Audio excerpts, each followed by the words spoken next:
Ipinaliwanag ni Jose ang panaginip ng Faraon. Ika-41 kabanata. Pagkalipas ng 2 taon, nanaginip ang Faraon na nakatayo siya sa pampang ng ilog ng Nilo. Sa kaniyang panaginip, biglang may umahon na 7 maganda at matabang baka na kumakain ng damo. Maya-maya pa'y may umahon din na 7 pangit at payat na baka. Nilapitan ng 7 pangit at payat na baka ang 7 maganda at matabang baka at kinain. At nagising agad ang Faraon. Muling nakatulog ang Faraon at nanaginip na naman. Sa kanyang panaginip, nakakita siya ng 7 uhay na mataba ang butil na sumulpot sa isang sanga. At sa sangaring iyon, sumulpot ang 7 uhay na payat ang butil na natuyo dahil sa mainit na hangin na galing sa silangan. Kinain agad ng mapapayat na uhay ang 7 matatabang uhay. At nagising agad ang hari. Akala niya'y totoo iyon, pero panaginip lang pala. Kinaumagahan, litong-lito ang isip ng Faraon tungkol sa mga panaginip niya. Kaya ipinatawag niya ang lahat ng salamangkero at matatalinong tao sa Ehipto. Sinabi niya sa kanila ang mga panaginip niya, pero wala ni isa man sa kanila ang makapagpaliwanag kung ano ang kahulugan nito. Pagkatapos, lumapit ang pinuno ng mga taga-silbi niya ng alak at nagsabi, "Naalala ko na po ngayon ang mga kasalanan ko. Hindi po ba't nagalit kayo noon sa akin at sa pinuno ng mga panadero at ipinakulong niyo po kami sa bahay ng kapitan ng mga guwardya sa palasyo? Isang gabi noon na naginip kaming dalawa, at magkaiba po ang kahulugan ng panaginip namin. May kasama kami roon na binatang Hebreo, na alipin ng kapitan ng mga guwardya sa palasyo. Sinabi po namin sa kanya ang panaginip namin, at ipinaliwanag niya sa amin ang kahulugan nito. Nagkatotoo ang sinabi niya tungkol sa amin. Pinabalik niyo po ako sa trabaho ko, at ipinabitin ninyo sa puno ang bangkay ng kasama ko." Kaya ipinatawag ng Faraon si Jose, at pinalabas siya agad sa bilangguan. Pagkatapos siyang gupitan at ahitan, nagpalit siya ng damit at pumunta sa Faraon. Sinabi ng Faraon sa kanya, "Nanaginip ako pero walang makapagpaliwanag ng kahulugan nito. May nagsabi sa akin na marunong kang magpaliwanag ng kahulugan ng mga panaginip." Sumagot si Jose, "Hindi po ako mahal na hari, kundi ang Diyos ang siyang magbibigay ng kahulugan ng mga panaginip ninyo para sa ikabubuti ninyo." Sinabi ng Faraon ang panaginip niya kay Jose. Sinabi niya, "Nanaginip ako na nakatayo ako sa pampang ng ilog Nilo. Biglang may umahon na 7 maganda at matabang baka, at kumain sila ng damo. Maya-maya pa'y may umahon ding 7 pangit at payat na baka. Wala pa akong nakitang baka sa buong Ehipto na ganoon kapangit. Kinain ng mga pangit at payat na baka ang 7 matatabang baka na unang nagsiahon. Pero pagkakain nila hindi man lang halata na nakakain sila ng ganoon, dahil ganoon pa rin sila kapapayat. At bigla akong nagising. Pero nakatulog ulit ako at nanaginip na naman. Nakakita ako ng 7 uhay na mataba ang butil na sumulpot sa isang sanga. At sa sangaring iyon sumulpot din ang 7 uhay na payat ang butil at natuyo dahil sa mainit na hangin na galing sa silangan. At kinain ng mga payat na uhay ang 7 matatabang butil na uhay. Sinabi ko na ito sa mga salamangkero pero wala ni isa man sa kanila ang makapagpaliwanag ng kahulugan nito." Sinabi ni Jose sa Faraon, "Mahal na hari, ang 2 panaginip po ninyo ay iisa lang ang kahulugan. Sa pamamagitan ng mga panaginip ninyo, ipinapahayag sa inyo ng Diyos kung ano ang kanyang gagawin. Ang 7 matatabang baka at 7 matatabang uhay ay parehong 7 taon ang kahulugan.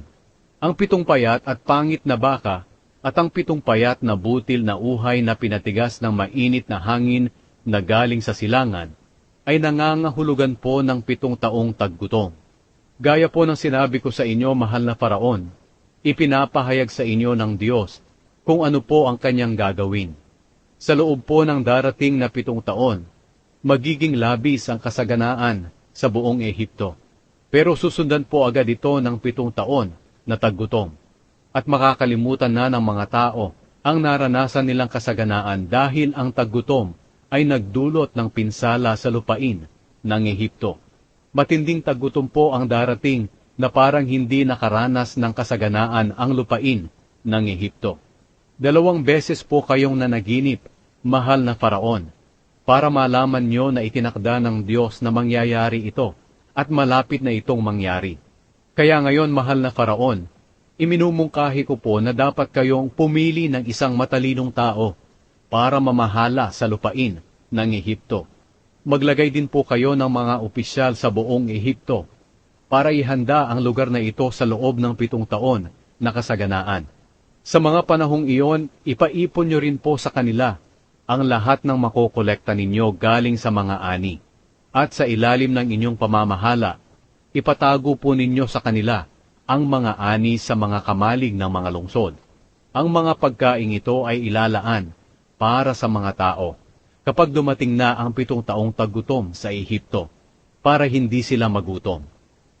Ginawang tagapamahala si Jose sa Ehipto. Nagustuhan ng hari at ng kanyang mga opisyal ang mungkahi ni Jose. Sinabi niya sa kanyang mga opisyal, "Wala na tayong makikita pang ibang tao na kagaya ni Jose, na ginagabayan ng Espiritu ng Diyos." Kaya sinabi ng Faraon kay Jose, "Sapagkat sinabi sa iyo ng Diyos ang mga bagay na ito, wala na sigurong iba pang tao na may kaalaman at pangunawa na kagaya mo. Gagawin kita ngayon na tagapamahala ng aking kaharian at gobernador ng buong Ehipto. At susunod sa iyo ang lahat ng tauhan ko. Pero mas mataas pa rin ang karapatan ko kaysa sa iyo." Tinanggal agad ng Faraon ang kanyang singsing na pangtatak at isinuot sa daliri ni Jose. Pinasuotan niya si Jose ng espesyal na damit na gawa sa telang linen at pinasuotan ng gintong kwintas. Ipinagamit din niya kay Jose ang kanyang pangalawang karwahe at may mga tagapamalita na mauuna sa kanya na sumisigaw, "Lumuhod kayo sa gobernador!" Kaya simula noon, naging gobernador si Jose sa buong lupain ng Ehipto. Sinabi pa ng Faraon kay Jose, "Ako ang hari rito sa Ehipto, pero walang sino man ang gagawa ng kahit ano rito sa Ehipto nang walang pahintulot mo." Pinangalanan niya si Jose ng Zaphenat Paneah. Pinag-asawa rin niya si Jose kay Asenat na anak ni Potifera na pari mula sa lungsod ng On. Bilang gobernador, si Jose na ang namahala sa Ehipto. Si Jose ay 30 taong gulang pa lang nang magsimulang maglingkod sa Faraon. Umalis siya sa palasyo at umikot sa buong Ehipto. Tunay ngang naging masagana ang ani sa loob ng 7 taong kasaganaan. At sa panahong iyon, ipinaipon ni Jose ang lahat ng nakolekta galing sa mga ani. Ipinatago niya sa bawat lungsod ang mga ani na galing sa bukid sa palibot nito. Napakarami ng trigong naipon ni Jose, parang kasing dami ng buhangin sa tabing dagat. Itinigil na lang niya ang pagtatakal nito dahil hindi na ito makayanang takalin. Bago dumating ang taggutom, ipinanganak ang 2 anak ni Jose kay Asenat na anak ni Potifera na pari ng lungsod ng On. Pinangalanan ni Jose ang panganay na Manase dahil ayon sa kanya, "Dahil sa tulong ng Diyos nakalimutan ko ang mga paghihirap ko at ang aking pananabik sa sambahayan ng aking ama." Pinangalanan niya ang pangalawa niyang anak na Ephraim, sapagkat ayon sa kanya, "Dahil sa tulong ng Diyos, naging masagana ako sa lugar kung saan nakaranas ako ng mga paghihirap."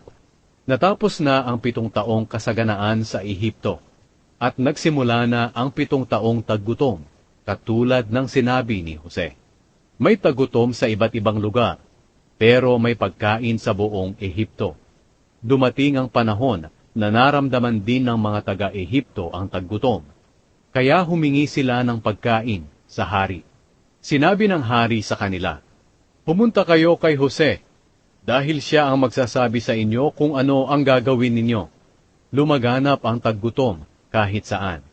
At dahil sa matinding taggutom sa buong Ehipto, pinabuksan ni Jose ang lahat ng kamalig at pinagbilhan ng pagkain ang mga taga-Ehipto. Pumunta rin sa Ehipto ang halos lahat ng bansa para bumili ng pagkain kay Jose. dahil matindi ang taggutom sa kanilang bansa.